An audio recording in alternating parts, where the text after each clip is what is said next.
So this video is a bit overdue, huh? But look, we're in my new bedroom. Ooh. It's not really a new bedroom, it's just new wall colour. New bedroom.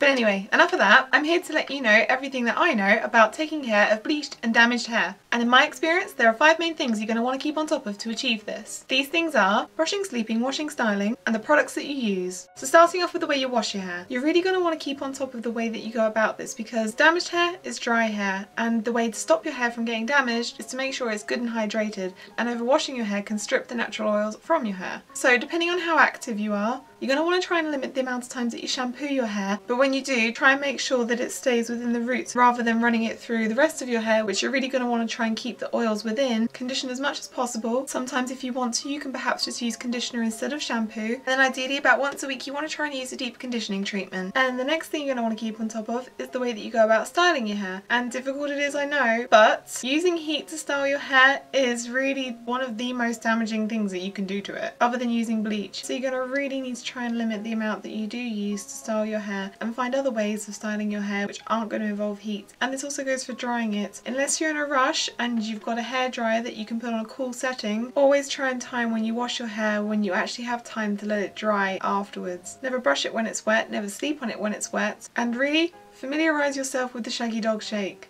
Then you're going to want to look at how you brush your hair. I always typically make sure that I brush my hair twice a day, and that's before I go to sleep and then once again once I've woken up. Before brushing your hair is also a really good time to run some serum through it because this will help the detangling process. And then also you want to start from the bottom and hold the mid-lengths as you're doing that, so then that way you're not stretching your hair as you're brushing it. Obviously if you've got shorter hair you won't have to worry as much, but still it's always better starting from the bottom up. And that brings me on to the nighttime routine, which unless you can manage to sleep dead still, it's going to be a problem area. Because basically you can see sleeping with your hair dry and damaged as letting the loose pages of a book blow in the wind. It's going to take a bit of time to tidy it up afterwards. And you might even lose some pages. So before you go to sleep, always brush your hair, run some oil through it if you need to, and then tie it up. Whether that be up in a top bun, or you can braid it, or you can put it in curlers. Whatever suits you, just make sure it's all tidied and kept before you go to sleep. Because then when you wake up, you're not going to spend hours taming the bird's nest that you created. If possible, it's a really good idea if you can invest in some silk pillowcases, but if that's not something you can immediately do, sleeping in a silk headscarf would be just as good. And then finally, speaking of investing, you're going to want to stock up on some good hair products. The 3 main products that I always use are protein sprays, so products that contain keratin, hair oils, obviously argan oil, that kind of thing. Coconut oil particularly is something that everybody is talking about and how much they love. I personally